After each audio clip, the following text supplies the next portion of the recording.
এসে পৌঁছলাম ফ্র্যাঙ্কফুর্টের হোটেলে। কি সুন্দর হোটেলের কামরা ফ্র্যাঙ্কফুর্টে, বাহ একদম দারুণ ব্যাপার।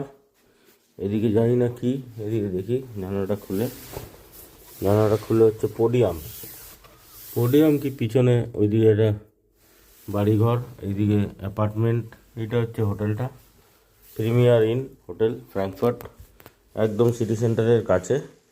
আর এইটা হচ্ছে দুজন থাকার জন্য মোটামুটি বেড। এক রাতেই থাকবো, আবার কালকে অন্য জায়গায় চলে যাব। আর এইটা হচ্ছে আমাদের সুন্দর টয়লেট, দারুণ ব্যাপার, ছোট্ট মতন। এই যে ওয়েট সেকশন, ড্রাই সেকশন সব আলাদা করা, পরিষ্কার হোটেল, দারুণ হোটেল। হোটেলটা আগেও থেকেছি, বেশ মজা। সকালবেলা ব্রেকফাস্ট হয়, দেখাবো সকালে কী কী ব্রেকফাস্ট আছে, ভালো ব্রেকফাস্ট হয়। চলুন সঙ্গে থাকুন, দেখতে থাকুন, আরও নতুন নতুন সব কিছু আসতে চলেছে এবার।